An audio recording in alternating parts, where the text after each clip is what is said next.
What up, Winbush here. And over the past few years, since 2019 actually, you've heard me talk about Unreal Engine and how it's going to be used to impact our industry outside of games, right? So in this video, I wanted to show and prove and show how Unreal Engine's being used in a variety of ways in different aspects. From traditional use cases, we would typically think of using it for like broadcast and title design to some cases you might not even think of, like immersive tech. Working in real-time tech has allowed many artists to unlock their creative potential, and so I've reached out to a few friends to lend their voices and tell us about how they're using Unreal Engine in their professional workflow on a variety of different projects. And to kick things off, of course, I'll be starting with myself. So as I said before, I've been using Unreal Engine since 2019, mainly in TV, in which I've done a few projects that have shown on many networks like Discovery, History, Fox, and Netflix. But I've even gone outside my comfort zone and created a game level in Fortnite for Method Man of the Wu-Tang Clan using UEFN, which is Unreal Editor for Fortnite, in which I brought home this trophy, which is for the best action adventure game at the Vega Award for that level I created inside of Fortnite, I might add. But my knowledge of what I've learned and how to operate Unreal allowed me to take other challenges and opportunities like that, and it didn't stop there. My specialty is around world building, which is what attracted me to Unreal Engine to begin with. And if you took my course or followed any of my tutorials over the past few years, you can see how versatile this tool is for just that. But with the introduction of the new motion tools, the possibilities of what can be done just got a lot more exciting. Now, our first guest I want to highlight might interest some of you After Effects and Nuke artists out there because he's using Unreal Engine in a particular way that not a lot of people might even know about, but I'll let him explain more about how he does it. Hello, my name is Julio Montalvo. My company is We Shoot Films, and I am a cinematographer and Unreal Engine 3D artist. Now, I've been a cinematographer for over 20 years, so I've shot movies and commercials and music videos. That's been great, but when I found Unreal Engine, I gotta say, it didn't intimidate me for a minute, but eventually I had to go ahead and do it. It just kept calling me. I'm glad I did because it just is an amazing tool to learn, and to know 3D is just to add it to your workflow is just amazing. Now, my workflow myself, my personal workflow is obviously we shoot it against green screen. Once we get the look we got and we shoot it, and I love that, I bring it into After Effects. I clean it up, key it out. I export it out of After Effects as a PNG sequence. Then I take that PNG sequence and import it into Unreal Engine and start my compositing. Once I get everything done in Unreal Engine that I need, I do that one more step, render it out, and bring it into DaVinci Resolve for the final touches. And if you do everything correctly, you can get results like this.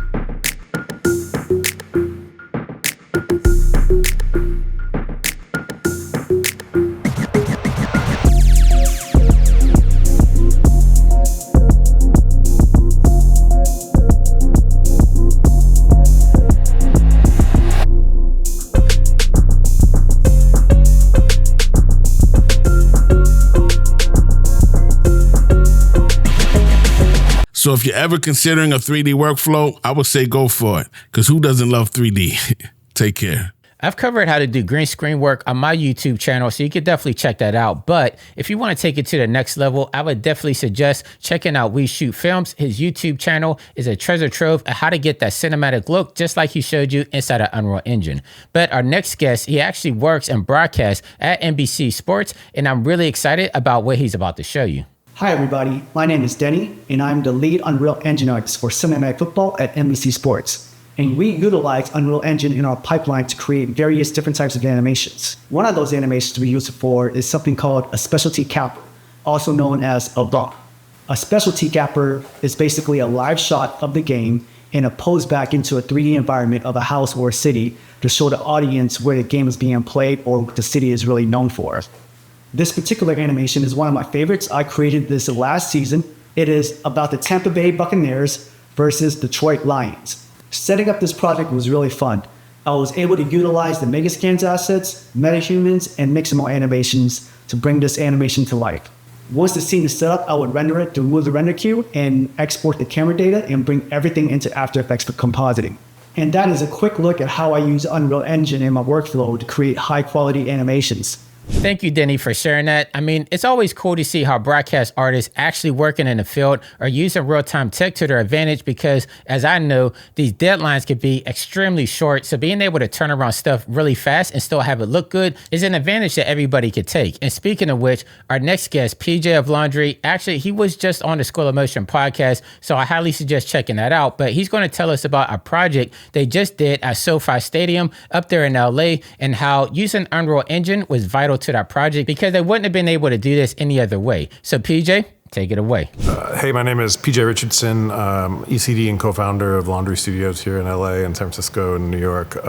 So today we're talking about Unreal Engine, and it's something we use quite often in our workflows. In particular, we just did a project where we used Unreal for a car commercial on the 360-degree screen at the SoFi Stadium here in LA. And what was really cool about it was a Hyundai car doing a donut around the screen 360 degrees seamlessly. The reason that we used Unreal was the screen size was about 20,000 pixels wide by a couple thousand pixels high, and it was going to be really difficult to render in our traditional C40 and Redshift pipeline under the deadline. But with Unreal being real time or near real time, we were able to use that to output and give ourselves and our clients a lot more iterations to look at, revise, and build and improve upon. So one of the things that we use Unreal the most for is car work and car dynamics, different than Cinema 4D or Maya, where we set up cars with proper physics and suspension. We do that in Unreal, and we do it a lot faster and a lot more realistically, and it helps us get to much more real-looking movements with our car driving and our car physics. Anything from torque and suspension to leaning to even using some of the particle system stuff for tire burnout and stuff like that. It all works. It's just a lot faster and a lot more realistic and can handle complexity and details a lot better than any of our other tools, on top of being near instant with the real-time rendering.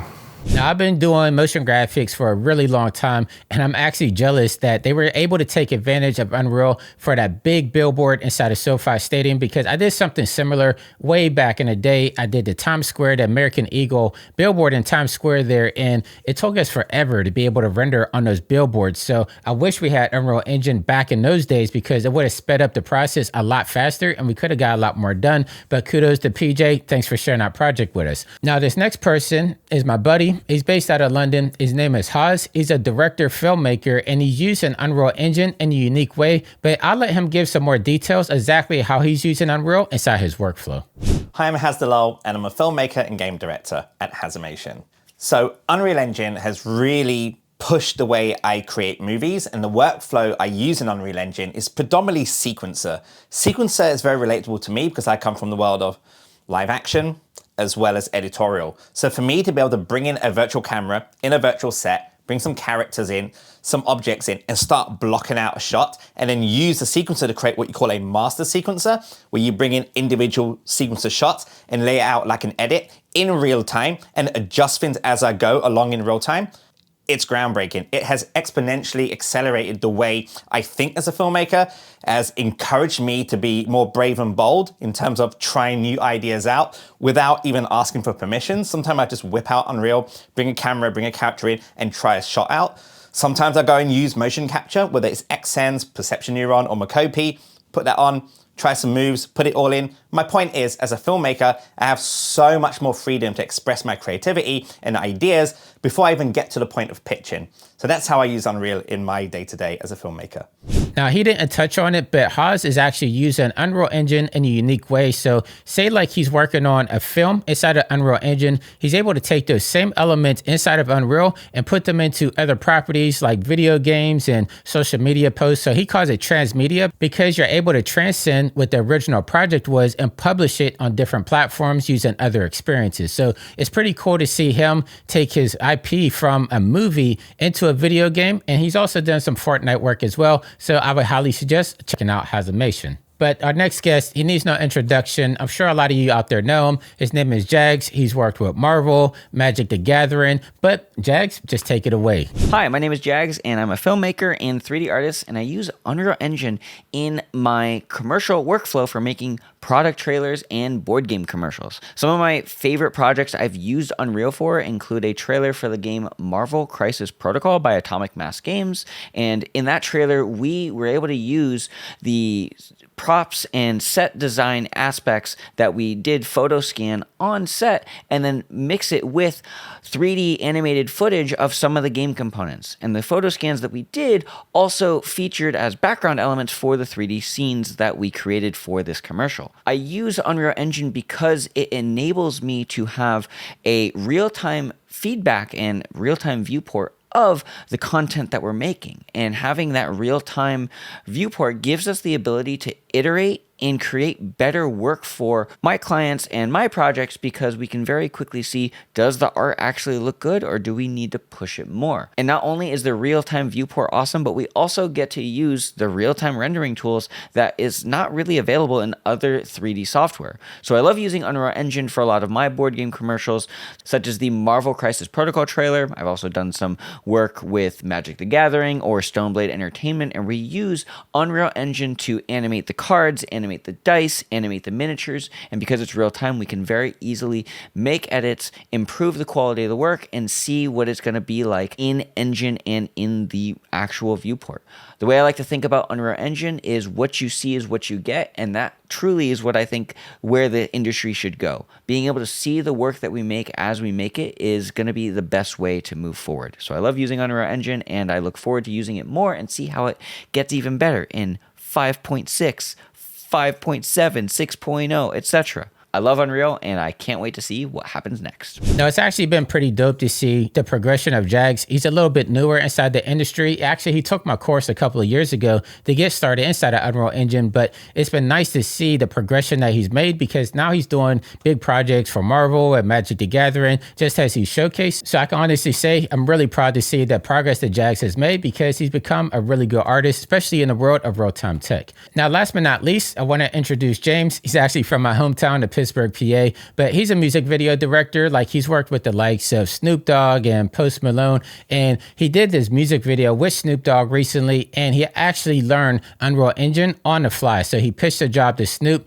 They wanted to do it in Unreal, and he's never touched it before, and he was able to put out a music video which got all type of accolades and actually got featured by Epic Games. So James, let everybody know exactly how you did it and what you did. My name is James DeFina. I'm a director and cinematographer, and been a filmmaker for a really long time, and I've always kind of like messed around in 3D and animation, and I discovered Unreal Engine, and we kind of like came up with a concept for something for Snoop Dogg, and we ended up doing this Crip Your Enthusiasm video, and it was all in Unreal. We kind of like pitched the idea to him, and he was like, yo, let's do it. So basically I had like a kind of a crash course of learning Unreal Engine by doing that video, which took about like 6 months. I really love Unreal Engine because it's so similar to like filmmaking, where like all the lighting and everything is like one-to-one. So I really love to like do lighting and stuff in Unreal Engine. So basically we made like 3D avatars of like Snoop Dogg, Tupac, and Notorious B.I.G., and made them all into custom metahumans.